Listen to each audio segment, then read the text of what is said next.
الحمد لله رب العالمين والصلاة والسلام على سيد الأنبياء والمرسلين وعلى آله وصحبه أجمعين ثم أما بعد فأعوذ بالله من الشيطان الرجيم ووصى بها إبراهيم بنيه ويعقوب يا بني إن الله اصطفى لكم الدين فلا تموتن إلا وأنتم مسلمون رب اشرح لي صدري ويسر لي أمري واحلل عقدة من لساني يفقهوا قولي فالحمد لله والصلاة والسلام على رسول الله وعلى آله وصحبه ومن والاه ثم أما بعد ইনশাআল্লাহ আজকে সংক্ষিপ্ত আলোচনার শুরুতে আমি প্রথমেই ধন্যবাদ জানাতে চাই আমাকে এখানে আমন্ত্রণ জানানোর জন্য। এখানে আসতে পেরে আমার বেশ ভালো লাগছে। আল্লাহ আজ্জা ওয়া জাল্লা এই কমিউনিটিকে বরকত দান করুন।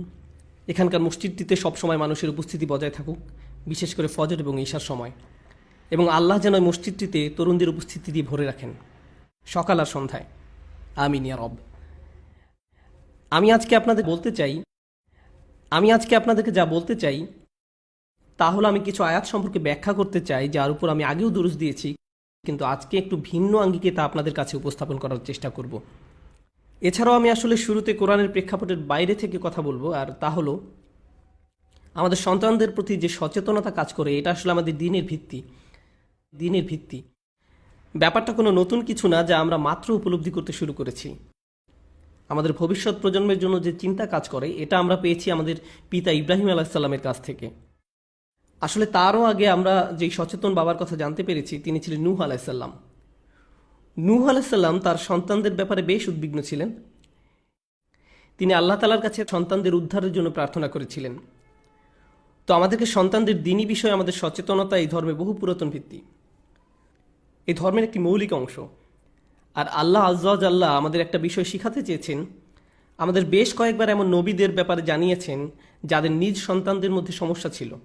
অনেকবার ইব্রাহিম আলাইহিসসালামকে আল্লাহ অত্যন্ত নেককার দুজন সন্তান দিয়েছিলেন। তাকে দিয়েছিলেন ইসমাইল এবং ইসহাক। তিনি দুজন অপূর্ব সন্তান পেয়েছিলেন, কিন্তু নূহ আলাইহিসসালাম তেমন পাননি। ইয়াকুব আলাইহিসসালাম কয়েকজন অনুগত সন্তান, আবার কয়েকজন সমস্যাগ্রস্ত সন্তান পেয়েছিলেন, তবে বেশিরভাগই অবাধ্য ছিলেন, তাই না? তার মানে আমাদের নবীদের মধ্যে এমন কয়েকজন সন্তানদের ব্যাপারে সমস্যায় পড়তে হয়, তাহলে আপনি আমরা যতই চেষ্টা করি না কেন, আমরা সন্তানদের ব্যাপারে আমাদের সমস্যাকে এড়িয়ে যেতে পারবো না। এটা আল্লাহর কদরেরই অংশ। আল্লাহ আমাদের কয়েকজনকে অনুগত সন্তান দান করবেন, কিংবা আমাদের কিছু সন্তান হবে অনুগত, আবার কিছু সন্তান হবে আমাদের জন্য পরীক্ষা স্বরূপ। আর আমাদের সব ধরনের সন্তানকে বড় করে তুলতে হবে। এটা আমাদের দিনেরই একটা অংশ, আমাদের জীবনের অংশ। দুটি বাচ্চা কখনোই একই রকম হবে না। কেবল একটা সূত্র প্রয়োগ করে আপনার সব বাচ্চাকে বড় করতে পারবেন না। উদাহরণস্বরূপ ইয়াকুব আলাইহিস সালামের কথাই ধরুন। আমরা এটা বিশ্বাস করি না যে তিনি ইউসুফ আলাইহিস সালামকে বেশি স্নেহ করেছিলেন এবং অন্যদের প্রতি কম যত্ন নিয়েছিলেন, তাই তারা অমন আচরণ করেছিলেন। তিনি একজন নবী ছিলেন। অবশ্যই একজন নবীর অন্যতম প্রধান কাজ হলো ন্যায়নিষ্ঠভাবে জীবনযাপন করা। আর আপনি যদি আপনার এক সন্তানের প্রতি স্নেহশীল হন আর অন্যদের প্রতি তা না করেন, তাহলে তাতে সুবিচার হলো না। আমরা ইয়াকুব আলাইহিস সালামের কাছে এমনটা আশা করি না। অর্থাৎ বাবা হিসাবে যতটুকু করা সম্ভব ছিল তিনি করেছিলেন। আলহামদুলিল্লাহ, শেষে তারা তওবাও করেছিলেন, আর এটা তার প্রতি আল্লাহর উপহার ছিল। কিন্তু যেমনটা আমি বলেছিলাম নূহ আলাইহিস সালামের ক্ষেত্রে, তার ছেলেরা শেষ পর্যন্ত তওবা করেনি। আবার তারা নবী ছিলেন দেখে আপনি হয়তো ভাবতে পারেন যে কারো খুব ভালো চাকরি থাকলে তাতে বাড়তি সুযোগ সুবিধা থাকে। যেমন আপনার কেউ খুব ভালো চাকরি করেন, তাই আপনার পুরো পরিবারের জন্য আপনি হেলথ ইন্স্যুরেন্স পাচ্ছেন, তাই না? একজন নবীর চাকরি তো বেশ ভালো পদের, তিনি আল্লাহর কর্মচারী। এখানে তো তিনি কিছু সুযোগ সুবিধা পেতেই পারেন। আমি অন্তত আমার পরিবারের ব্যাপারে নিশ্চিন্ত থাকতে পারি। কোনো নবীকেই তার পরিবারের নিশ্চয়তা দেওয়া হয়নি, না তার স্ত্রী, না তার সন্তান। এমনকি আমাদের নবী মুহাম্মদ রাসূলুল্লাহ সাল্লাল্লাহু আলাইহি সাল্লামের ক্ষেত্রেও একটা অভাবনীয় হাদিস আপনারা দেখবেন যে তিনি যখন তার সন্তানদের সঙ্গে কথা বলছেন, ফাতিমাতুজ জাহরা রাদিয়াল্লাহু তাআলার সঙ্গে, তিনি বলছেন, ফাতিমা, মুহাম্মাদের কন্যা, আল্লাহর ব্যাপারে সতর্ক হও, আল্লাহর ব্যাপারে সাবধান থাকো, কারণ আল্লাহর সামনে আমি তোমাকে কোনো সাহায্য করতে পারবো না। তিনি এই কথা বলছেন নিজের মেয়েকে সাল্লাল্লাহু আলাইহি সাল্লাম। অন্য কথায় তিনি আমাদেরকে খুবই গুরুত্বপূর্ণ কিছু শিখাতে চাইছেন। কেবল আমরা মুসলিম হয়েছি বলে, আমাদের সাধ্যমতো চেষ্টা করেছি বলে আমরা এমন সন্দেহ পোষণ করতে পারি না যে আমাদের নবীজি সাল্লাল্লাহু আলাইহি সাল্লাম তার সর্বোচ্চ চেষ্টার চেয়ে কোনো অংশ কম করেছেন। তিনি ভবিষ্যতে সকল বাবাদের জন্য আদর্শ, বিশেষ করে কন্যা সন্তানদের। আমরা যারা এখানে বসে আছি এবং আমাদের মধ্যে যাদের মেয়ে আছে, আমরা তো অনুগ্রহপ্রাপ্ত। আমরা রাসূল সাল্লাল্লাহু আলাইহি সাল্লামের সুন্নাহকে বজায় রাখতে পেরেছি, কারণ তিনিও ছিলেন কন্যা সন্তানের বাবা। তার ছেলেও হয়েছিল, কিন্তু তারা খুব অল্প বয়সী মারা গিয়েছিল। আল্লাহ তাকে একাধিক মেয়ে সন্তান উপহার দিয়েছিলেন এবং তাদের লালন পালন করার দায়িত্ব উপভোগ করতে দিয়েছিলেন। এটা এমন একটা দায়িত্ব যার জন্য আমাদের সম্মানিত বোধ করা উচিত। এ কারণে আমাদের মেয়ে সন্তান হওয়ার ব্যাপারে আমাদের চিন্তা ধারণা বদলে গিয়েছে। ইসলামের পূর্বে, উদাহরণস্বরূপ ইন্ডিয়ার কথা চিন্তা করুন, যেখানে মেয়ে সন্তান হওয়ার যে কালচার ইসলামের পূর্বে, এমনকি আরব দেশেও যখন আপনার মেয়ে সন্তান হতো আপনি আপনার চেহারা বিকৃত করতেন। এখন আমি সমাজকে কি করে মুখ দেখাবো? এই যুগে এসেও মুসলিম সমাজে আমাদের কারো কারো পরিবারেই আপনি আপনার স্ত্রীকে নিয়ে হাসপাতালে আছেন, সে প্রায় মারাই যাচ্ছিল সন্তান জন্ম দিতে গিয়ে, কিন্তু সন্তান জন্মের সঙ্গে সঙ্গে আপনার মা আপনাকে টেক্সট করলেন। ভালো খবর তো? এ কথার মানে কি? তিনি আসলে জিজ্ঞেস করছেন ছেলে হয়েছে কিনা। এরপর আপনি কোনো উত্তর না দিলে তিনি আপনাকে সান্ত্বনা দিলেন, অসুবিধা নেই, এর পরের বার হবে ইনশাআল্লাহ। যেন মেয়ে হওয়ার ব্যাপারটা খুবই দুঃখজনক। সুবহানাল্লাহ, কত নিচে নেমে গিয়েছি আমরা।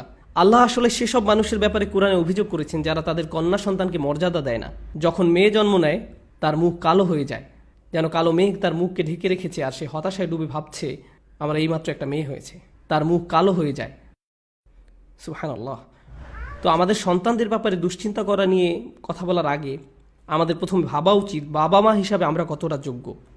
এই বিষয়টা প্রথমে খেয়ালে আনতে হবে। আর এটা আসলে বেশ বড় একটি সমস্যা। তবে এটা আমার সূচনা নয়। আমি যা বলে শুরু করতে চাচ্ছিলাম, যে আমি আগে বলেছিলাম যে সন্তানদের প্রতি সচেতনতা আমাদের দিনেরই ভিত্তি, এই দিনের একটা মৌলিক অংশ। আর এটা এমন একটা বিষয় যাতে আমরা প্রজন্ম থেকে প্রজন্ম আমরা যথেষ্ট সফল, আলহামদুলিল্লাহ। এই দিনের একটা মৌলিক অংশ।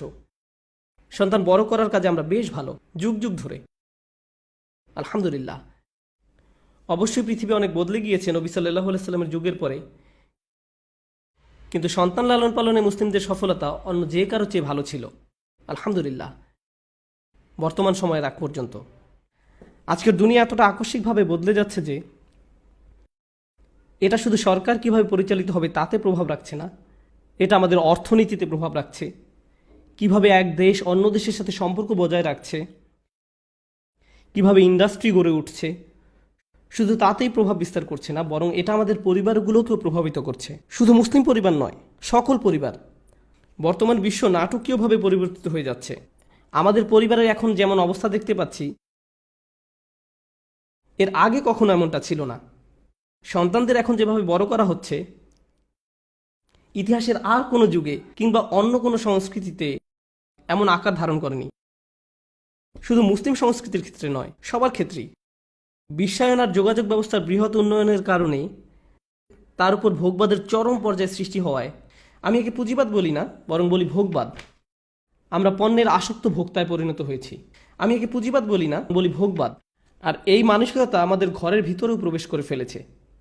আমি একটা ছোট উদাহরণ দিচ্ছি আমি যা বলছি সে ব্যাপারে। আপনাদের বাচ্চারা, যেহেতু আপনারা অনেকেই এখানে অভিভাবক, আপনাদের বাচ্চারা আপনাদের কাছে কী নিয়ে বেশি আবদার করে? তারা কিসের জন্য সব সময় বায়না ধরে থাকে? ক্যান্ডি। মাশাআল্লাহ, সত্যি আপনার তো বেশ সরল মনা বাচ্চা, তারা আপনার কাছে কেবল ক্যান্ডি চেয়েছে। আচ্ছা, আরও বলতে থাকুন। আইপড, প্লে স্টেশন, গাড়ি। তারা বড় হয়ে গিয়েছে, গাড়ি, খেলনা। অধিকাংশ ক্ষেত্রেই তারা এইসব আইপডের খবর কোথায় পায়? তারা কি স্বপ্নে দেখতে পায়? যেমন ইসুফ আলাইহিসসালাম দেখেছিলেন 11টা তারা আর চাঁদ, তো তারা কি স্বপ্নে দেখে ফেলেছে অ্যাপেল প্রোডাক্ট? কেন আব্বু, আমি দেখেছি যে একটা অ্যাপেল একটা ফোনের পরে। এই স্বপ্নের মানে কি? এই স্বপ্নের মানে কি? না না, তারা কোথায় দেখেছে আইফোন? হয় তাদের বন্ধুর কাছে আছে এসব, অথবা টিভিতে দেখেছে। তারা যখন দেখলো তার অন্য বন্ধুর কাছে এসব আছে, তারা আপনাদের বলে আমি ওরকম স্নিকার চাই, আমি ওরকম শার্ট চাই, আমি ওরকম খেলনা চাই। এই সমস্ত খেলনার আইডিয়া তারা কোথায় পায়? এসবের ইলহাম কোথা থেকে আসে? এগুলো এসেছে মিডিয়া থেকে। আমরা আমাদের বাচ্চাদের সামনে মিডিয়ার জগৎ উন্মুক্ত করে দেই, আর এই মিডিয়া বাচ্চাদেরকে তারা মূলত এইসব খেলনার জন্য করজোর বায়না করতে শেখায়, যেন আমরা তাদের এই সমস্ত খেলনা কিনে দেই। আর তখন আমরা এগুলো কিনি। তাছাড়া বাচ্চারাই যে এসবের ক্ষেত্রে শিকার তা কিন্তু না, আমরাও এর অন্তর্ভুক্ত। আমরা যেসব ব্র্যান্ডের জামা পরি, আপনি আসলে নিজেকে খুব হাই ক্লাস মানুষ ভাবতে শুরু করেন। হঠাৎ করে যখন আপনি একটা দামি ঘড়ি পরেন, হঠাৎ যেন আপনার মনে হতে থাকে সব মানুষের ভিড়ে আপনার মান মর্যাদা বেড়ে গিয়েছে। যেই মুহূর্তে আপনি অ্যাপেল স্টোর থেকে একটা আইফোন হাতে নিয়ে বেরিয়ে আসলেন, হঠাৎ যেন আপনার নিজেকে খুব হ্যান্ডসাম লাগে। কিছু একটা তো হয়েছে। আমি বুঝতে পারছি না আমি কীভাবে এত কুল হয়ে গেলাম। এটা জাস্ট হয়ে গেল। আমরা আসলে ভেবে নেই মানুষ হিসাবে আমাদের মর্যাদা বেড়ে গিয়েছে এসব পণ্যের ক্রেতা হয়েছি বলে। আর আপনি যদি কোনো ব্র্যান্ডের কাপড় না পরেন, অথবা ওই ফোনটা যদি আপনার না থাকে, আপনার যদি এই খেলনাটা নেই অথবা ওই খেলনাটা নেই, কোনো কারণে আপনি অন্যদের সমমান সম্পন্ন নন, অন্যরা আপনার চেয়ে ভালো, শুধু এই কারণে যে তাদের হাতে যেটা আছে সেটা আপনারটার থেকে ভালো। তো আমরা মুসলিমরা আমরা কেমন যেন অবচেতন ভোক্তায় পরিণত হয়ে গিয়েছি, এমনটাই আমাদের অবস্থা। আমরা এই সমাজে সন্তান লালনের কথা বলার আগে আমাদের এটা বুঝতে হবে যে আমাদের চারপাশে দুনিয়াতে আসলে কি হচ্ছে, আমাদের সকলের সঙ্গে কি হচ্ছে আর সারা দুনিয়াতে কি হচ্ছে। কার্যকর উপায়ে সন্তান লালনের কথা ভাবার আগে আমাদের এসব ব্যাপার ভেবে দেখতে হবে। এটা বেশ বড় একটা সমস্যা। দ্বিতীয় বড় সমস্যাটা হলো আপনার কাছে সাফল্যের মানে কি, কি সে আপনার মর্যাদা বাড়ায়। এখন তো বাচ্চাদেরকে এই মানসিকতা দিয়ে বড় করা হচ্ছে যে তাদের মূল্য এসব প্রোডাক্ট দ্বারা নির্ধারিত হয়। যে ব্র্যান্ডের কাপড় পরছেন, যে বাসায় থাকছেন, যে গাড়িটা চালিয়ে তাকে স্কুলে দিয়ে আসছেন, যে ব্র্যান্ডের ব্যাগ কাঁধে নিচ্ছেন, এসব ব্যাপার এগুলো আপনার মূল্য যাচাই করছে।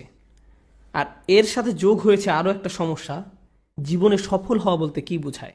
সাফল্য সম্পর্কে আমাদের ব্যক্তিগত ধারণা 20, 30 কিংবা 40 বছর আগেও যা ছিল এখনও তাই আছে। মুসলিম বিশ্বের অধিকাংশের জন্যই ব্যাপারটা সত্য যে আমাদের মধ্যে কারো কারো হয়তো শিক্ষার ভালো সুযোগ ছিল না, কিংবা আপনাদের বাবা মায়ের সেই সুযোগ হয়নি, তো তারা তাদের সব ধরনের প্রচেষ্টা লাগিয়ে দেয় তাদের বাচ্চাকে শিক্ষিত করে তুলতে। আর আপনি আপনার জীবন থেকে এই শিক্ষা পেয়েছেন, তাই আপনি বলেন আমার বাচ্চার জন্য আমি সর্বোচ্চ শিক্ষা অর্জনের ব্যবস্থা করব। যদিও এই ইচ্ছা পূরণ করতে গিয়ে আপনাকে তাকে প্রাইভেট স্কুলে পাঠাতে হয়, বাড়ি ভাড়া নিতে হয়, অ্যাপার্টমেন্ট ভাড়া নিতে হয়, অস্বস্তিকর পরিবেশে থাকতে হয়, তারপরেও তাদের সুশিক্ষার স্বার্থে আপনি তা করতে রাজি আছেন। যদি আমার অস্বাভাবিক লোন নিতে হয় তাকে আইভি লিগ বা মেড স্কুলে পাঠাতে, কিংবা তাকে কোনো লিড প্রোগ্রামের অন্তর্ভুক্ত করতে, আমরা তা করতে রাজি আছি। কেন? কারণ আপনাদের কাছে সাফল্যের সবচেয়ে গুরুত্বপূর্ণ ধাপ কি? আপনাদের বাচ্চার সুশিক্ষা। আর এখানে যারা আপনাদের সন্তান, তাদেরকে এটা বারবার বলা হয়েছে তোমাকে শিক্ষা নিতেই হবে, তুমি একজন ব্যর্থ মানুষে পরিণত হবে যদি তুমি শিক্ষা না পাও, তোমাকে কলেজ পাশ করতে হবে, এটা পাশ করতে হবে, ওটা পাশ করতে হবে। আর আপনি যদি ইন্দো ভারতীয় অঞ্চলের হয়ে থাকেন তবে অবশ্যই আপনি একজন ব্যর্থ মানুষ যদি আপনি ফিজিশিয়ান হতে না পারেন। এ দুনিয়ায় আপনার থেকে আর আশা করার কিছু নেই। এখন আপনার জন্য কেবল একটাই দরজা খোলা আছে, আর সেটা হলো আখিরাত। আপনি সার্জন হতে পারেননি দেখে আপনার বাবা মা আপনার প্রতি অসন্তুষ্ট। আর ডেন্টিস্ট তো একেবারেই হবেন না, ডেন্টিস্ট হওয়া তো অপমানজনক, সেটা নিয়ে চিন্তা করে সময় নষ্ট করার দরকার নেই। এই আমাদের অবস্থা। তবে খেয়াল করুন, ফিজিশিয়ান হওয়া আমাদের একটা নির্দিষ্ট গোষ্ঠীর কাছে কেন এত গুরুত্বপূর্ণ আপনি জানেন কেন? কারণ এতে সবচেয়ে বেশি টাকা আসে। এজন্য না যে আপনি কারো জীবন বাঁচাতে পারছেন কিংবা মানবতার সাহায্য করছেন। এ ধারণার সাথে ফিজিশিয়ান হওয়ার কোনো সম্পর্ক নেই। যদি ডাক্তার আর বাস ড্রাইভারদের বেতন সমান হতো তবে দেশি কমিউনিটি বাচ্চাকে ডাক্তার বানানোর জন্য এত লাফালাফি করতো না। আমাদের মাঝে কোনো উৎসাহ নেই নিজের সন্তানকে পৃথিবীর উদ্ধারকর্তা হিসেবে দেখার। না, নেই। বাবা মা খুব খুশি হয়ে যায় যখন দেখে ছেলে ডাক্তার হয়ে ফিরেছে, কিন্তু ছেলে বলছে আমি 3 বছরের জন্য চলে যাব, আমি বন্যা কবলিত এলাকায় যাব, 3 বছরের জন্য কাজ করব, এরপর আমি সোমালিয়া যাব, তারপর পাকিস্তান যাব, তারপর বাংলাদেশ যাব, তারপর মালয়েশিয়াতে। আমি শুধু সেবাদান করব, বেতন নিব না, কোনো লাভের জন্য কাজ করব না। তখন সেই বাবা মা বলবে, ইয়া আল্লাহ, আমরা আমাদের সব টাকা পয়সা ঢেলে দিয়েছি তোমাকে ডাক্তার বানাবার জন্য, আর এখন তুমি এইসব করবে? তোমার তো সেই রকমের রক্তচোষা মেশিনের অংশ হওয়া উচিত ছিল, ইন্স্যুরেন্স বা ফার্মাসিউটিক্যাল কোম্পানিগুলোর অংশীদার। আমরা তো তোমাকে তাই বানাতে চেয়েছিলাম। তুমি কেন মানুষের জীবন বাঁচাবে? তোমার সমস্যা কি? এই হলো আমাদের অবস্থা। এদিকে আমরা ভাবি আমাদের ছেলে মেয়েদের মাঝে ঝামেলা আছে। আমাদের উচিত আয়নায় নিজেদের দেখা। আমরা আসলে কাদের তৈরি করছি? কোনো একটা ব্যাপার একদম গোড়া থেকে পরিবর্তন হয়ে গিয়েছে। আমাদের কাছে সাফল্য হলো টাকা পয়সা। শিক্ষা সম্পর্কে আমাদের ধারণা হলো এমন একটা ক্যারিয়ার যাতে অনেক টাকা আসে। সবকিছুর মূলই অর্থ সম্পদ। আপনি যদি সফল হন এর মানে যে আপনার কাছে অনেক টাকা পয়সা আছে। আপনি যদি সফল হন তার মানে এই যে আপনি শিক্ষা অর্জন করেছেন। শিক্ষা অর্জন করেছেন কোন ফিল্ডে? যেখানে আপনার একটা ভালো ক্যারিয়ার হবে, যার মানে যেখানে আপনি অনেক টাকা পয়সা পাবেন। এটাই এখন সাফল্য। সবশেষ কথা একই। এই ধারণা কিন্তু আগেকার যুগে ছিল না। আগেকার যুগের ধারণা ভিন্ন ছিল। আগে সকলের ধারণা ছিল আপনি শিক্ষিত হয়েছেন এর মানে হচ্ছে আপনি নিজেকে বুঝেন, আপনার চারপাশের জগৎটাকে বুঝেন, আর আপনি পৃথিবীকে আরো সুন্দর বাসযোগ্য করে তোলার জন্য কাজ করছেন। আর এর জন্য কখনো আপনাকে ইতিহাস পড়তে হবে, কখনো সামাজিক বিজ্ঞান পড়তে হবে, কখনো পলিটিক্যাল সায়েন্স পড়তে হবে, কখনো আপনার মিডিয়া নিয়ে পড়াশোনা করতে হবে, কখনো সাংবাদিকতা নিয়ে পড়াশোনা করতে হবে। সমাজে অবদান রাখতে হলে বিভিন্ন ফিল্ডে পড়াশোনা করতে হবে। কেবল একটা ক্ষেত্র নিয়েই পড়ে থাকলে চলবে না। আর তাছাড়া সবচেয়ে সফল কমিউনিটি যেদিক থেকে বিচার করুন না কেন, আমেরিকার সবচেয়ে সফল কমিউনিটি হলো তারাই যারা নিজেদের ছেলে মেয়েদেরকে কেবল একটা ক্ষেত্রে সীমাবদ্ধ করে রাখেনি। আমার এক বন্ধু বলেছিল যদি স্টিফেন স্পলবার্গ পাকিস্তানি ঘরে জন্ম নিতেন তিনি একজন ডাক্তার হতেন। কেন? কারণ আপনি জানেন সেখানকার অবস্থা। তুমি ফিল্ম স্কুলে পড়তে চাও, এসবের মানে কি? তুমি কি মেডিসিন শাস্ত্রে ফেল করেছো? আপনি আপনার বাবা মায়ের ব্লাড প্রেশার বাড়িয়ে দিবেন। এখন চলুন সন্তান বড় করা সম্পর্কে অল্প কিছু কথা বলি। সবচেয়ে আগে আমাদের মানসিকতা বদলাতে হবে। তারা যদি আমাদের মাঝে সফলতার সঠিক সংজ্ঞা খুঁজে না পায়, তারা যদি আমাদের ব্যক্তিত্বের প্রতিফলন দেখতে না পায়, তবে আমরাও এটা আশা করতে পারি না যে তারা সফলতার সঠিক মানে নিজ থেকে বুঝে নিয়েছে। তাদের কাছে এই দিক নির্দেশনা আমাদের পক্ষ থেকেই আসতে হবে। আমরা জানি সবসময় কথা বলি, আমাদের কাছে যে বিষয়গুলো সবসময় গুরুত্বপূর্ণ, যখন স্বামী স্ত্রী পরস্পরের সঙ্গে কথা বলেন তখন বাচ্চা তা শুনতে থাকে, তাই না? সবসময় তাদের কান সবসময় খোলা থাকে। এখন আপনারা যদি বিল সংক্রান্ত কথা বলেন, বাড়ি ভাড়া নিয়ে কথা বলেন, কিংবা আপনারা সবসময় মুভি নিয়ে কথা বলেন, কিংবা অন্য পরিবার সম্পর্কে কেবল বাজে কথা বলেন, তারা কি করে না করে এসব আলোচনা করেন, সন্তানরা ভেবে নিবে যে বড়রা এমনই, আমার বাবা মা এসব করে, ভেবে নিবে যে বড়রা এমনই। এগুলোই তাদের জীবনে গুরুত্বপূর্ণ হয়ে দাঁড়াবে। কিন্তু আপনি আর আপনার স্ত্রী যদি কোরআন নিয়ে কথা বলেন, আখিরাত নিয়ে কথা বলেন, অন্যের জন্য ভালো কিছু করার কথা বলেন, কাউকে সাহায্য করার কথা বলেন, তারা আপনারটা দেখেই শিখে নেবে। আপনার তাকে লেকচার দিতে হবে না। এই ব্যাপারে তারা কেবল আপনাকে দেখবে। সবচেয়ে কার্যকর প্যারেন্টিং সেটাই, যেখানে বাচ্চাকে কোনো কাজ করাতে বাবা মায়ের কোনো কিছু বলতে হয় না। তারা দেখতে দেখতে শিখে ফেলে, কারণ তারা এসবই সবসময় দেখছে। আপনাদের মধ্যে অনেকেই ভাবেন যে আমি যদি নোমান ভাইয়ের লেকচারগুলো নিয়ে এসে বাচ্চাদেরকে বসিয়ে শোনাতে পারতাম, ইনশাআল্লাহ এরপর তারা ভালো হয়ে যেত। শুধু কয়েকটা ইউটিউব ভিডিও আর সমস্যা সমাধান হয়ে যাবে, এতে আসলে কোনো উপকার হবে না। আর আপনি হয়তো এতদিনে সেটা বুঝে ফেলেছেন। আর আপনিই হচ্ছেন আপনার সন্তানদের প্রকৃত কাউন্সিলর। আমি আমার সন্তানের প্রকৃত কাউন্সিলর। আমাদের তাদের সবচেয়ে ভালো বন্ধু হতে হবে। আর এরপরের কথা হচ্ছে বিশ্বের পরিবর্তন। আপনি জানেন পুরনো যুগে বাবা মায়ের সাথে সন্তানদের একটা প্রাকৃতিক সম্পর্ক বিরাজ করত, কিন্তু নতুন যুগে আব্বু দিনের বেশিরভাগ সময় অফিসে কাজ করেন, বাসায় আসেন ক্লান্ত হয়ে। আর যে সময় তিনি ক্লান্ত হয়ে বাসায় আসেন তখন অধিকাংশ বাচ্চাই ঘুমিয়ে পড়েছে। আর যখন তিনি অফিসে যান বাচ্চারা তখনও ঘুমিয়েই থাকে। আর তেমন যদি নাও ঘটে, তিনি হয়তো যাওয়ার আগে বাচ্চাদের 5 মিনিটের জন্য দেখতে পান যখন তারা ব্রেকফাস্ট করছে। তিনিও চলে যান, তারাও চলে যায়। তার মানে 7 দিনের মাঝে 5 দিনই বাবা আর বাচ্চার মাঝে কোনো কথোপকথন হয় না। তাও যদি হয় সেটা তুমি হোমওয়ার্ক শেষ করেছো, আচ্ছা যাও আমার জন্য পানি নিয়ে আসো, এতটুকুই। এর মাঝেই সীমাবদ্ধ। তারপরে আসে ছুটির দিন। কিন্তু ছুটির দিনগুলোতে এখানে দাওয়াত থাকে, ওখানে পার্টি থাকে, আপনার 12টা পর্যন্ত ঘুমানো লাগে, বাসার কিছু কাজ করতে হয়, ইত্যাদি ইত্যাদি। আপনি তখনও সন্তানদের সঙ্গে সময় কাটান না, তাদের সঙ্গে সত্যিকারের কথাবার্তা বলেন না, তাদের সাথে আপনার আসলে কোনো যোগাযোগই নেই। এটাই মূল সমস্যা। আমাদের বাচ্চাদের জন্য সময় বের করে নিতে হবে সপ্তাহের মাঝে আর সপ্তাহের শেষে। এটাই আপনার এবং আমার জন্য কার্যকরী উপদেশ। আমাদের সন্তানদের জন্য সময় খুঁজে নিতে হবে, কেবল তাদের কথা বলার জন্য, কেবল তাদের সাথে কথা বলার জন্য। শুধু শুনুন তারা কি বলছে আর কথা বলুন তাদের সাথে। আমাদের উচিত তাদের জীবনের একটা অংশ হওয়া, তাদের জীবনের একটা বড় অংশ হওয়া। আপনাদের অনেকের ক্ষেত্রেই আপনাদের সন্তানদের কাছে আপনাদের একমাত্র ভূমিকা হলো আপনি বাড়ির একটা দেয়ালের মতন। এটা সব সময় থাকে, কিন্তু এর সাথে কেউ কথা বলে না। আপনার একে দরকার আছে, আর এটা অনেক গুরুত্বপূর্ণ। এই কারণ ছাড়া আর কোনো সম্পর্ক নেই এর সাথে। আপনি জানেন এ ধরনের বাবা মায়ের সাথে কি হয়? তারা তাদের আচরণের প্রতিফলন পায় যেই মুহূর্তে সন্তানেরা টিনেজার হয়, তারা কিছুটা স্বাধীন হয়ে যায়। ধরুন তখন তারা আপনার কাছে এসে একটা গাড়ি কিনে দিতে বলল, আর আপনি বললেন না, ঠিক আছে আমি আমার বন্ধুদের সাথে চলে যাচ্ছি, আমি একটা চাকরি জোগাড় করে ফেলবো, আর কিছু টাকা জমিয়ে নিজের গাড়িও নিজেই কিনে ফেলবো। এরপর একদিন হঠাৎ করে আপনি ছেলের কাছে শুনতে পান, বাবা আমি এখন থেকে আলাদা থাকছি। আলাদা থাকছো মানে? তুমি কোথায় যাবে? সেটা কোনো ব্যাপার না, আমি এখন বড় হয়েছি। আর এখন আপনি দৌড়ে মসজিদে আসেন, ইয়ামু সাহেব আমাকে একটা সূরা বলে দিন, একটা দোয়া বলে দিন যাতে আমার ছেলেটা ভালো হয়ে যায়। ইয়ামু সাহেব, এভাবে কোনো সমস্যার সমাধান হয় না, এভাবে কোনো সমস্যার সমাধান হয় না। যখন তাদের বয়স 17, 18, 19, 20 হয়ে গিয়েছে, তখন জরুরি সংকট অনুভব করলে চলবে না। তাদেরকে গড়ে তুলতে হবে আরও অনেক আগে থেকে। এখন আমি কিছু প্র্যাকটিক্যাল উপদেশ দিতে চাই সেসব অভিভাবকদের জন্য যাদের সন্তানদের বয়স 10-এর নিচে। হাত তুলুন প্লিজ যাদের সন্তানদের বয়স 10-এর কম। খুব বেশি নেই, আলহামদুলিল্লাহ। আমি এই দলে আছি, আমার সবচেয়ে বড়টার বয়স 10। তো আমাদের জন্য আমাদের সবচেয়ে বড় দায়িত্ব হলো সন্তানদের ইসলাম শিক্ষা দেয়া,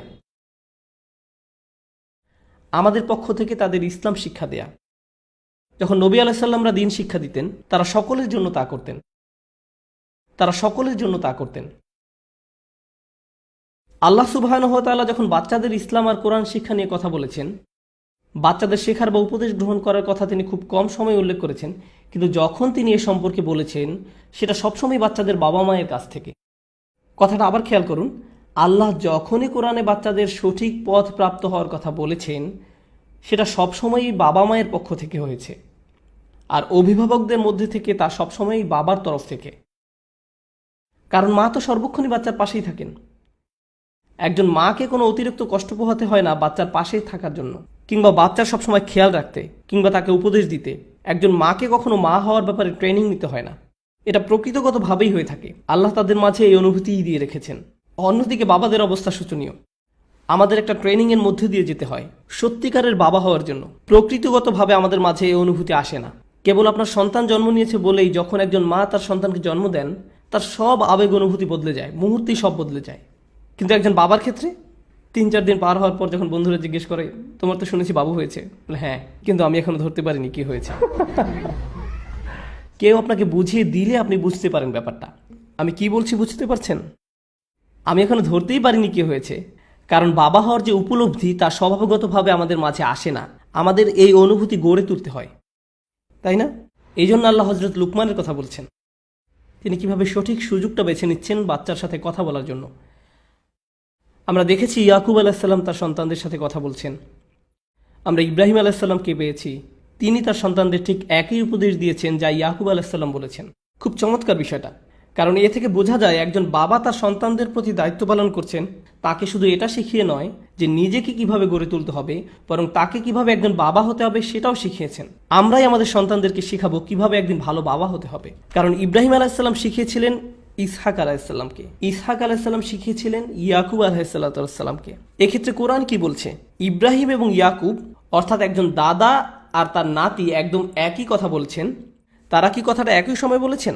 না, দুজনে সম্পূর্ণ আলাদা দুই প্রজন্মের। এই কথা বলছেন ইব্রাহিম আলাইহিসসালাম। ইব্রাহিম আলাইহিসসালাম বলেছিলেন ইসমাইল এবং ইসহাক আলাইহিসসালামকে। ইয়াকুব আলাইহিসসালাম বলেছিলেন তার 11 জন সন্তানকে। কিন্তু তারা অবিকল একই কথা বলেছেন, হে আমার সন্তানগণ, নিশ্চয়ই আল্লাহ তোমাদের জন্য এই ধর্মকে মনোনীত করেছেন, কাজেই তোমরা মুসলমান না হয়ে কখনো মৃত্যুবরণ করো না। কি অদ্ভুত সুন্দর! আল্লাহ বলছেন দাদা আর নাতি একই উপদেশ দিচ্ছেন। কেন? কারণ একই তারবিয়াহ বংশানুক্রমে চলে এসেছে। এই তারবিয়াহ কিভাবে একজন ভালো সন্তান হতে হবে শুধু সে বিষয় নয়, বরং এক সময় কিভাবে একজন ভালো বাবা হতে হবে তা নিয়ে। এটা সেই তারবিয়ার বৈশিষ্ট্য। অন্য কথায়, আমরা আমাদের সন্তানদেরকে তারবিয়া দিয়ে যাব যখন তারা পরিণত বয়স্ক হয়ে যাবে। আমরা তাদের সন্তানদের লালন পালন ব্যাপারে উপদেশ দিব। আর আমরা যদি আমাদের দায়িত্ব সঠিকভাবে পালন করতে পারি, আমরা যদি পেছনে ফিরে তাকাই, দেখব আমাদের অনেকের বাবা মা আমাদের প্রতি দুর্ব্যবহার করেছেন। অনেকের বাবা মা এমন ছিলেন, তারা তাদের বাচ্চাকে গালিগালাজ করতেন, তিরস্কার করতেন, অপমান করতেন। তাই যখন তাদের সন্তানের বাচ্চা হয় তারা বলে, আমি আমার বাবার চেয়ে ভালো বাবা হব, আমার বাবার মতো আমি হব না, আমি আমার বাচ্চাকে খুব ভালোবাসবো, আমি তার জন্য এই করব সেই করব। কিন্তু আমরা শেষে ঠিক আমাদের বাবার মতনই হয়ে যাই। সত্যিটা শুনতে আমরা পছন্দ করি বা না করি, কোনো না কোনোভাবে ঠিক তাই ঘটে। তো আমরা এখনো শিখছি প্রজন্মের পর প্রজন্মের প্রভাব। যদি আমরা আমাদের কাজ ঠিকমতো করতে পারি, তবে এটা ছাড়াও এখানে একটা গুরুত্বপূর্ণ প্রশ্ন আছে, ইব্রাহিম আলাইহিসসালাম আর ইয়াকুব আলাইহিসসালামের সন্তানেরা কি সমগুণ সম্পন্ন ছিলেন? ইব্রাহিম আলাইহিসসালামের সন্তান কে ছিলেন? ইসমাইল আর ইসহাক। আর ইয়াকুব আলাইহিসসালামের সন্তান কে ছিলেন? ইসুফ আলাইহিসসালাম, বিনিয়ামিন আর বাকি ভাইরা। তারা কি সমান গুণ সম্পন্ন ছিলেন? না, কিন্তু উপদেশ তো একই রয়ে গিয়েছে, তাই না? ঠিক একই পরামর্শ। আল্লাহ এখানে শিখাচ্ছেন যে আপনার বাচ্চারা সহজ হোক কিংবা জটিল হোক, আপনাকে আপনার কর্তব্য করে যেতে হবে। অভিভাবকত্বের কিছু অংশ কখনোই পরিবর্তন হয় না, তবে কিছু ক্ষেত্রে পরিবর্তন হয়। কিন্তু এই বিষয়ে অভিভাবকত্বের কোনো রূপান্তর ঘটবে না। আপনার সন্তানকে আপনার দ্বীনের শিক্ষা দিতেই হবে, এটা আপনার তরফ থেকেই ঘটবে। এই কাজটা কারি সাহেব করে দিবেন না, ইমাম বা খতিব সাহেব করে দিবেন না, আপনাকেই করতে হবে। তো এখন আমি আসল কথায় ফিরে আসি। আমি আপনাদের সাথে কিছু বাস্তবসম্মত তাৎক্ষণিক উপায় শেয়ার করতে চাই যা আমি সহ আমাদের সকলের কাজে লাগতে পারে। এটা আমার ব্যক্তিগত ধারণা যে ইসলামী শিক্ষা ব্যবস্থায় একটা বিপ্লব ঘটা দরকার। আমি এই কথা দ্বারা কি বোঝাতে চাচ্ছি? এখন ইসলামিক স্টাডিজ হচ্ছে আলিমদের জন্য। একজন আলিম পড়াশোনা করবেন ফিকহ, হাদিস, তাফসির, আকিদা এসব নিয়ে। তারা এসব কিছু নিয়ে পড়াশোনা করে একজন আলিম হবেন, আর তারা এই বিষয়সমূহ নিয়ে অনেক উচ্চ লেভেলের পড়াশোনা করবেন। কিন্তু ঠিক তাদের নিচেই আরেকটি লেভেল আছে, যেটা আমাদের আসলে তৈরি করে নিতে হবে। এটা তেমন একটা দেখা যায় না এখনো। আমাদের সৃষ্টি করতে হবে ইসলামী শিক্ষার এমন একটা লেভেল যেখানে আমরা কেবল আমাদের দৈনিক জীবনযাপনের জন্য ইসলাম শিখব। আমি এখানে ফিকহ শিক্ষার কথা বলছি না, আমি বলছি বাবাদের প্রতি উপদেশের কথা, স্ত্রীদের প্রতি উপদেশের কথা। এরকম একটা কারিকুলাম, কিভাবে একজন ভালো মুসলিম স্ত্রী হতে হয়, কিভাবে একজন ভালো মুসলিম স্বামী হতে হয়, কিভাবে একজন ভালো মুসলিম বাবা হতে হয়, কিভাবে একজন ভালো মুসলিম ছেলে হতে হয়, ভালো মেয়ে হতে হয়, আল্লাহ কি কি উপদেশ দিয়েছেন এই ব্যাপারে আমাদের একজন ভালো মানুষে পরিণত করার উদ্দেশ্যে। এটাই হলো শিক্ষা। সত্যিকারের শিক্ষা মানে এই না যে আপনি C++ জানেন, আপনার মাইক্রোসফটের উপর একটা সার্টিফিকেশন আছে, আপনার সিস্কোয়ের উপর সার্টিফিকেশন আছে, আর এর সাথে আপনার অ্যাকাউন্টিংয়ের উপর একটা ডিগ্রি আছে, আপনি MBA করেছেন। এত কিছুর মানে হলো আপনি জানেন কিভাবে টাকা পয়সা বানাতে হয়। এর দ্বারা কেবল এটাই বোঝা যায় যে আপনি অর্থ উপার্জনের পথ জানেন। এই শিক্ষা আপনাকে একজন ভালো মানুষে পরিণত করে না। আমি এমন অনেক ফিজিশিয়ানদেরকে চিনি যারা মানুষ হিসাবে জঘন্য। আমি এমন অনেক প্রোগ্রামারদেরকে চিনি যারা মানুষ হিসাবে অত্যন্ত ভয়াবহ। তারা একেবারে জাহিল, তারা একজন ভালো বাবা হওয়ার ব্যাপারে অনভিজ্ঞ। তাদের এত শিক্ষা কি কাজে আসলো? এসব কেবল বুদ্ধিমত্তার শ্রম। আপনার ফ্যাক্টরিতে আপনি কেবল একজন দক্ষ শ্রমিক। এটা যদিও একটা ভার্চুয়াল ফ্যাক্টরি, কিন্তু আপনি একজন শ্রমিক ছাড়া আর কিছুই না। আমাদেরকে ইসলামী শিক্ষা ব্যবস্থায় এক বৈপ্লবিক পরিবর্তন আনতে হবে, যে শিক্ষা ব্যবস্থার মূল লক্ষ্য সবাইকে আরো ভালো মানুষে পরিণত করা, আদব শিখানো। কিছু বিশেষ দিকে আমাদের সাহায্য প্রয়োজন, যা আগে কখনো প্রয়োজন হয়নি। আমি আপনাদের বলেছিলাম যে আমাদের ঘরের ভিতরে যা হচ্ছে সেটাও বর্তমানে টার্গেট করা হচ্ছে। বেশিরভাগ মুসলিম বাবা এখন জানেনই না ভালো বাবা হওয়ার মানে কি। এগুলো আমাদের কাছে খুব সহজ এবং স্বাভাবিক ছিল আগে। এই দায়িত্বগুলো বোঝা খুব একটা কঠিন ছিল না। কিন্তু এখন বৈশ্বিক পরিবর্তনের কারণে, আমাদের জীবনযাপন পদ্ধতির পরিবর্তনের কারণে আমাদের এসব আবার শিখতে হবে। এই জ্ঞানের কাছে ফিরে এসে আবার নতুন করে শিখতে হবে। বিশেষ করে কিভাবে সন্তান লালন পালন করতে হয় তা জানতে হবে। আপনারা এক সেট CD পাবেন, আমার মনে হয় অনলাইনে MP3ও পেয়ে যেতে পারেন। আমি চাই আপনারা সবাই সেটা শুনবেন। সিডিগুলো আমার করা না, এমন একজন ভাই করেছেন যাকে আমি খুব বেশি সমাদর করি, ভাই Hisham Al Awadi, children around the messenger. তার একটি সিরিজ হলো চিলড্রেন অ্যারাউন্ড দ্য মেসেঞ্জার আর মাদার্স অফ বিলিভার্স। এই দুইটি সিরিজ আমি চাই এখানে সবাই, বিশেষ করে বাবারা, তাদের সম্পূর্ণ পরিবার নিয়ে শুনবেন। চিলড্রেন অ্যারাউন্ড দ্য মেসেঞ্জার, বাবারা তাদের সম্পূর্ণ পরিবার নিয়ে শুনবেন। এটা খুবই গুরুত্বপূর্ণ।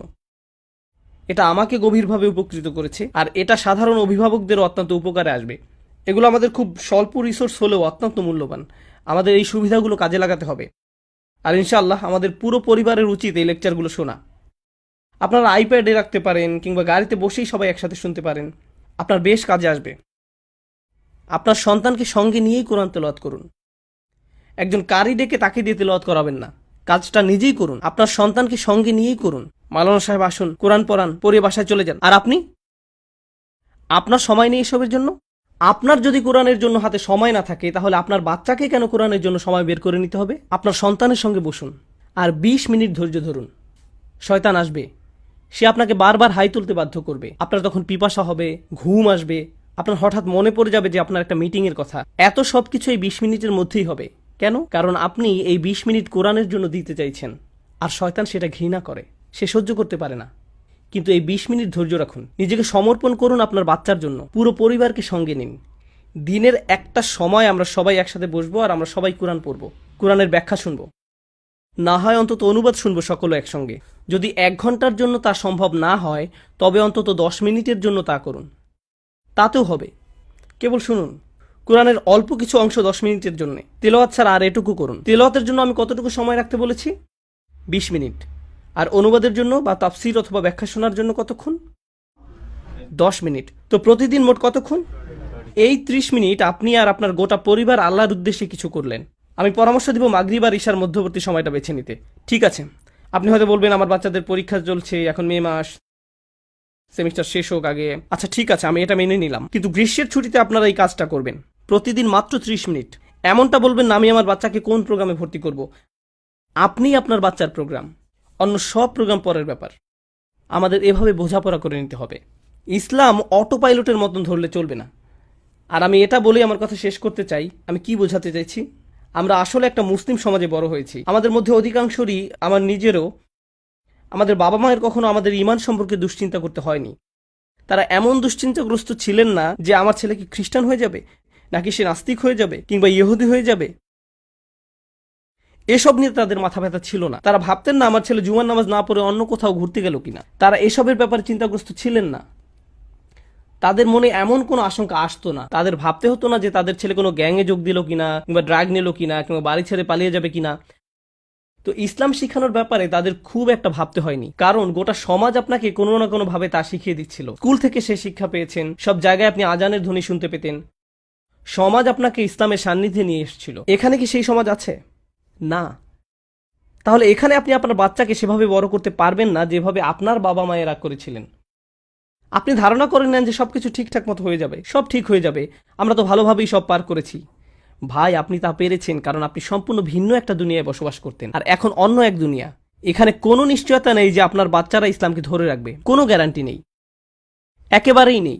এই পরিবেশটা শুধু গাড়ির কালো ধোঁয়ায় দূষিত হয়েছে তা নয়, এখানে যেই দূষণ ঘটছে তা হলো কুফর। এই পরিবেশটা মানুষ এখন সন্দেহবাতিক হয়ে গিয়েছে। আমি আপনাদের বলে শেষ করতে পারবো না কত টিনেজার আমার কাছে এসেছে যারা ইসলামের ব্যাপারে সন্দিহান। তারা শুধু সন্দিহান তা নয়, তারা প্রতিনিয়ত অসংখ্য বাজে মন্তব্য শুনে থাকে দিন সম্পর্কে। তার উপর আমরা টেক্সাসে থাকি, আমরা অনেক খারাপ কথা শুনি। আজকে সকালেই 2 মরমন খ্রিস্টান ছেলে জুমার আগে আমার বাসায় এসেছিল। দরজায় নক করলো, খুলে দেখলাম 2টা বাচ্চা ছেলে, টিনেজ ছেলেরা দাওয়াত দিচ্ছে। আমি তখন ভাবছিলাম, ইস, আমাদের মাঝেও যদি এমন ছেলেরা থাকতো। আপনি কোনো টিনেজ ছেলেকে দেখেছেন যে সকালে উঠে তৈরি হয়ে নেয়, সুন্দর জামা কাপড় পরে, ইউনিফর্মের মতো বাইক নিয়ে বেরিয়ে পড়ে, এখন বাইরে 92 ডিগ্রি, এর মধ্যে তারা ঘরে ঘরে যেয়ে বলে আমরা আপনাকে সৃষ্টিকর্তার বাণী সম্পর্কে বলতে চাই? আপনি জানেন এটা করার জন্য কতটা সাহস দরকার? আমি তাদের ধর্মবিশ্বাস ভেঙে দেওয়ার আগে প্রথমে যেটা করতাম তা হলো বলতাম তোমরা যা করছো সেটা সত্যি প্রশংসার দাবি রাখ। বিস্ময়কর, তাদের কাছে এখনো সত্য আসেনি, তারপরে তারা এতটাই নিজেদের উৎসর্গ করেছে যে তারা তাদের বাচ্চাদের মাঝে এই ধর্মবিশ্বাস গেঁথে দিয়েছে। কারণ মরমন কমিউনিটি এই সিদ্ধান্ত নিয়েছিল যে তাদের সন্তানেরা তাদের অগ্রাধিকার পাবে। আমরা সবকিছু ভুলে যাব, আমাদের ধর্ম প্রচার করব না, অন্যদের তা শিখাতে যাব না, আমরা কেবল চিন্তা করব আমাদের সন্তান নিয়ে। আমরা সর্বোচ্চ চেষ্টা করব যাতে তারা এই ধর্ম উপলব্ধি করতে পারে। এ ধারণার জন্যই তাদের টিনের ছেলেরা আজ তাদের ধর্মকে ধরে রেখেছে। আর আমি বসে বসে তাদের সাথে কথা বলছিলাম। তারা বিশ্বাস করে তাদের বই হচ্ছে সৃষ্টিকর্তার বাণী, আর এটা অলৌকিক। আমি ভাবছিলাম, ওয়াও, এটা কোনো অলৌকিক বাণী নয়, কিন্তু আমি তোমাদের আত্মনিবেদনের প্রশংসা করি, আমি সত্যি এর তারিফ করি। আমি বলছি না চলুন সবাই আমরা মরমন হয়ে যাই কিংবা ওদের মতো হয়ে যাই। আমি শুধু বলছি, ভাই, আপনি যদি কোথাও ভালো কিছু দেখেন আপনার সেটা তারিফ করা উচিত। আর তাদের এমন কিছু ভালো গুণ রয়েছে যেগুলোর প্রশংসা করা উচিত। আমাদের অন্যান্য কমিউনিটি থেকে শেখার আছে। আর আমি বলছি, খুব দ্রুতই পৃথিবীর দৃষ্টিকোণ বদলে যাচ্ছে। যারা সৃষ্টিকর্তায় বিশ্বাস করে তারা থাকবে একদিকে, আর যারা সৃষ্টিকর্তায় বিশ্বাস করে না তারা থাকবে অন্যদিকে। এখন আমাদের নিজেদের মধ্যেই মতনৈক্য রয়েছে, বিভিন্ন মাযহাবের মধ্যে, মুসলিম আর খ্রিস্টানদের মধ্যে, হিন্দুদের মধ্যে, ইত্যাদি ইত্যাদি ইত্যাদি। কিন্তু খুব শীঘ্রই গোটা পৃথিবী 2 লাইনে বিভক্ত হয়ে যাবে। আমি কোনো সৃষ্টিকর্তায় বা কোনো ধর্মে বিশ্বাস করি না, এবং আমি একজন সৃষ্টিকর্তায় বিশ্বাস করি। এই পরিবর্তনই আগামীতে হতে যাচ্ছে। যুক্তরাষ্ট্রের প্রত্যেকটা কোণে কোণে এই পোলারাইজেশন ঘটছে, আর এটা দাবানলের মতো ছড়িয়ে পড়ছে। খবরদার, এক মুহূর্তের জন্য ভাববেন না এই পরিবর্তন মুসলিম সমাজকে প্রভাবিত করবে না। করবে, অবশ্যই করবে। অভিভাবক হিসাবে আমাদের কোরআন শিখতে হবে, আমাদের সন্তানদের জন্য নয়, নিজেদের জন্য। আমাদের কোরআন পড়তে হবে, আর এতটাই ভালোবাসতে হবে কোরআনকে যে আপনার বাচ্চারা বড় হতে হতে জানবে, আমার বাবা, কেউ যদি তাদের জিজ্ঞেস করে তোমার বাবা কি করতে ভালোবাসতেন, তারা বলবে আমার বাবা কোরআন পড়তে ভালোবাসতেন। তিনি সবসময় কোরআনের কথা বলতেন। আমি কোরআন সম্পর্কে যেসব জেনেছি তার অধিকাংশই আমার বাবার কাছ থেকে জেনেছি। তিনি সবসময় কোরআনের ব্যাখ্যা শুনতেন, সবসময় আমাকে আরো বেশি তিলাওয়াত করতে বলতেন। তিনি এটা সবসময় মুখস্থ করতেন, তিনি এর তেলাওয়াত শুনতে ভালোবাসতেন। আমাদের নিজেদেরকে কোরআনের জাতি হিসাবে গড়ে তুলতে হবে। কেন?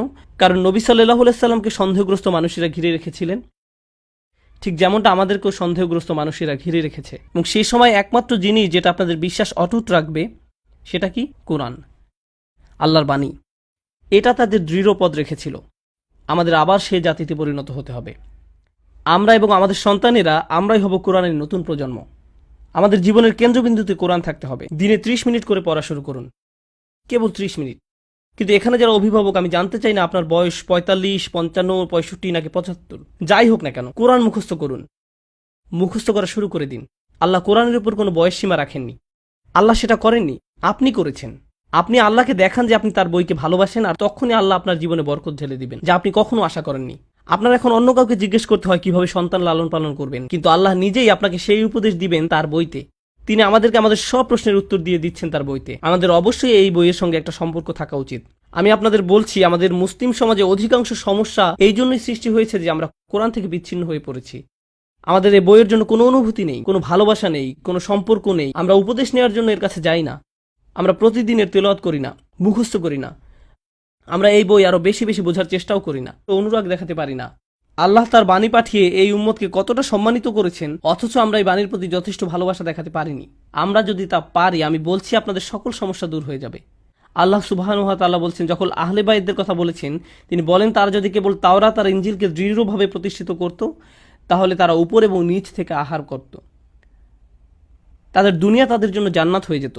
কেবল যদি তারা তাওরাত আর ইনজিল প্রতিষ্ঠিত করত। তাহলে আল্লাহ এখানে আমাদের কি বলেছেন? আমরা প্রতিষ্ঠিত করব কোন বইটি? কোরআন। তা করলে আমরা উপর এবং নিচ থেকে আহার করব। আল্লাহ এই দুনিয়াকে জান্নাতে পরিণত করে দিবেন। শুধু তার কিতাবের দিকে ফিরে আসুন। এটাই অভিভাবকদের প্রতি আসল উপদেশ। আমরা আমাদের সন্তানদের কাছে যে স্মৃতি রেখে যেতে চাই, আমার বাবা ভিডিও গেমস ভালোবাসতেন, মুভি দেখতে ভালোবাসতেন, কিন্তু সব কিছুর চেয়ে তিনি বেশি কোরআন ভালোবাসতেন। তিনি বাস্কেটবল খেলতেও খুব পছন্দ করতেন, কিন্তু তার চাইতেও কোরআন বেশি ভালোবাসতেন। কোরআন ছিল তার সত্যিকারের ভালোবাসা। আর তিনি এটা নিশ্চিত করেছেন আমরাও কোরআনকে সেভাবে ভালোবাসি। তিনি কোরআন থেকে গল্প বলে শোনাতেন, আমাদের এখান থেকে উপদেশ দিতেন। আপনারা আপনার বাচ্চাদেরকে কোরআন থেকে আকর্ষণীয় গল্প বলে শোনান। আর আপনি পারবেন না তাদেরকে সেসব গল্প বলতে যদি আপনি নিজেই না এর প্রতি কোনো আকর্ষণ অনুভব করেন। আপনি যদি সেসব গল্পে নিজেই মুগ্ধ না হন, তবে আপনি আপনার বাচ্চাদের চমৎকৃত করতে পারবেন না। কিন্তু ভাই, তাদের শৈশবকাল আপনি, অন্য কেউ নয়, আপনাকেই কোরআন থেকে তাদের গল্প বলে শোনাতে হবে। আপনাকে এই কাজটা করতে হবে। আমি সেদিন আমার এক মেয়েকে ইসু আলাইহিস সালামের গল্প শোনাচ্ছিলাম, আর আমি গল্পটা শেষ করিনি। সেই 4 দিন ধরে বারবার জিজ্ঞেস করছে, আব্বু এরপর কি হলো? আচ্ছা, এরপর তাকে জেলে পাঠানো হলো। তারপর কি হয়েছে এখন বলবো না, পরে বলবো। আজকে হোটেলে যাওয়ার পথে তাকে বলবো ইনশাআল্লাহ জেলে পাঠানোর পর কি হলো। কিন্তু আমাদের এই গল্পগুলো সৃজনশীলভাবে মজা করে বাচ্চাদের শোনাতে হবে। আর গল্পগুলো অসম্ভব সুন্দর, অসাধারণ বৈশিষ্ট্যপূর্ণ। বিশেষ করে আপনি যখন কোরআনের দৃষ্টিকোণ থেকে তা পড়েন, খুব সুন্দরভাবে গল্পগুলো বর্ণনা করা হয়েছে। আল্লাহ সুবহানাহু ওয়া তাআলা আমাদের কোরআনের জাতি হওয়ার তৌফিক দান করুন। আমাদের সামর্থ্য দিক যেন আমরা তা আমাদের সন্তানদের মাঝে গেঁথে দিতে পারি। আমাদের সন্তানদের সঙ্গে সৎ, সরাসরি এবং খোলামেলাভাবে আলোচনা করুন। তাদের জিজ্ঞাসা করুন তারা স্কুলে কি শুনছে, তারা কি কি সমস্যা হয়। তারপর নিজেই আল্লাহর বইয়ে তার সমাধান খুঁজুন। তুমি জানো তোমার বন্ধু যে তোমাকে কথাটা বলল, তুমি যে বাজে জিনিসটা দেখলে, আল্লাহ এই সম্পর্কে কি বলছেন, চলো তোমাকে দেখাই। আক্ষরিকভাবে বাচ্চাদের দেখিয়ে দিন কিভাবে আল্লাহর কাছে সমাধান খুঁজতে হয়। আমাদের এই কাজটাই করতে হবে। আমাদের এমন প্রজন্ম গড়ে তুলতে হবে। আল্লাহ সুবহানাহু ওয়া তাআলা আমাদের সকলকে এই কাজটা করতে সাহায্য করুন। প্রত্যেক মুসলিমের জীবনে বরকত ঢেলে দিন। আল্লাহ যেন আরো বরকতের উপর বরকত ঢেলে দিন। আমাদের কোরআনের প্রতি ভালোবাসা, অনুরাগ, সময় আর আত্মনিবেদনের জন্য আমাদেরকে বরকত দান করেন।